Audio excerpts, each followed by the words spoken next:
दोस्तों, आज की कहानी है माँ मुझे भाभी के मायके वाली साड़ियाँ नहीं चाहिए। दोस्तों, कहानी शुरू करने से पहले अगर आपने हमारे चैनल को सब्सक्राइब नहीं किया है तो सब्सक्राइब कर लीजिए ताकि आपके पास पहुंचे हर नया वीडियो। बहू कोमल कल वापस अपने ससुराल जाने वाली है। वैसे तो मैंने सारा सामान उसे दिला दिया है, लेकिन वो हमेशा कहती है कि भाभी मुझे कभी कुछ नहीं देती। तेरे पास कुछ साड़ियाँ तो होगी ना, उनमें से दिखा दे, शायद कोई साड़ी कोमल को पसंद आ जाए।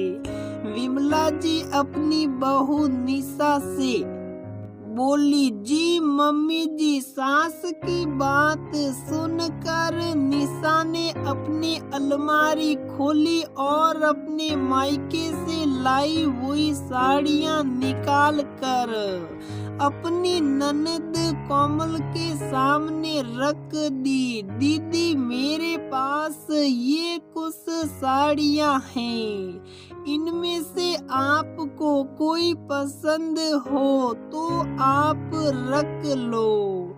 ये देखो दीदी, मुझे ये साड़ी बहुत अच्छी लगी, आप ये साड़ी रख लीजिए। मैं इस बार अपने मायके से लेकर आई थी। निशा ने उनमें से सबसे सुंदर साड़ी पर हाथ रखते हुए कोमल से कहा, अरे नहीं भाभी, रहने दो। माँ ने मुझे पहले ही बहुत सी साड़ियाँ दिला दी हैं। यदि ये साड़ी आपको पसंद है तो आप ही पहन लेना, वैसे भी आप पर ये ज्यादा अच्छी लगेगी। कोमल बोली। अरे कोमल, तेरी भाभी के पास तो बहुत सी साड़ियाँ हैं और कौन सा ये कहीं बाहर आती जाती हैं, अब दे रही हैं तो तू रख लेना। विमला जी ने बोहे सिकोड़ते हुए कहा। निशा आगे कुछ बोल नहीं पाई और साड़ी वहीं छोड़कर रसोई में चली गई। उसके जाते ही विमला जी कोमल से बोली, एक तो तेरी भाभी है ही इतनी कंजूस, ऊपर से कुछ देती है तो तू लेने से मना कर देती है। तेरा तो हक बनता है मांग कर लेने का। ज्यादा ना नुकुर करेगी तो आगे कुछ पूछना भी बंद कर देगी।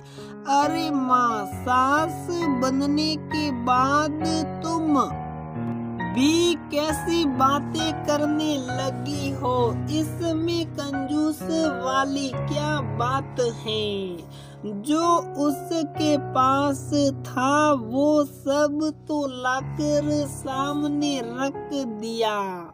अरे बेटा, तुझे नहीं पता, खुद से तो कभी कुछ देती नहीं, वो तो मैंने कहा तो ले आई निकाल कर। तेरी दादी तो अपनी बेटियों का सारा दान दहेज हमसे ही निकलवाती थी। मजाल जो हम जरा भी ना नुकुर कर दे, सुप साप अपनी पसंद की सारी चीजें निकाल कर देनी पड़ती थी। एक बार तो तेरी नानी ने मुझे बहुत सुंदर लाल बनारसी साड़ी दी थी। कितना मन था मेरा उसे पहनने का, लेकिन तेरी दादी ने वो भी तेरी छोटी बुआ को दिला दी। विमला जी अपने दिनों को याद करते वे बोली, लेकिन माँ मुझे याद है कि आपका मन कितना दुखी होता था उस समय। जो कड़वाहट आपके मन में आती थी वो आज भी रिश्तों में नजर आती है और मैं नहीं चाहती कि वही कड़वाहट भाभी के मन में हमारे लिए भी आए। इन साड़ियों का क्या है माँ, ये तो कुछ समय बाद पुरानी हो जाएगी, लेकिन इनसे जुड़ी यादें हमेशा नई सी लगती हैं। कोमल अपनी माँ को समझाते हुए बोली, तू तो बहुत बड़ी बड़ी बातें करने लगी है री।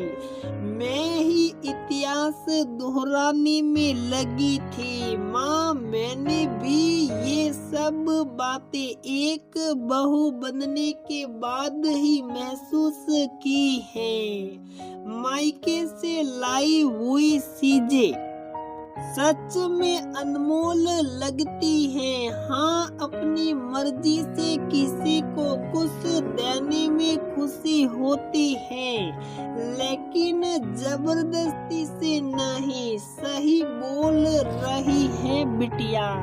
चल अब मैं नहीं बोलूंगी तेरी भाभी को कंजूस। वाह माँ, बड़ी अच्छी खुशबू आ रही है रसोई से। भाभी आज क्या बना रही है? खुशबू लेते हुए कोमल बीच में ही बोल पड़ी, अरे वो तुझे गाजर का हलवा पसंद है ना, वही बना रही है। थोड़ी देर में ही निशा बड़ी से कटोरे में हलवा लेकर आ गई और सहकते हुए बोली, दीदी खाकर बताइए हलवा कैसा बना है। भाभी हलवा तो अच्छा है, एकदम मीठा मीठा आपकी तरह, लेकिन मैं इतना सारा अकेले नहीं खा सकती। कहते हुए कोमल ने चम्मच भर कर हलवा निशा के मुंह में डाल दिया। ननद भाभी के इस प्यारे रिश्ते को विमला जी खड़ी खड़ी देख रही थी। सच में ऐसी मिठास उन्होंने कभी अपने रिश्तों में महसूस नहीं की थी।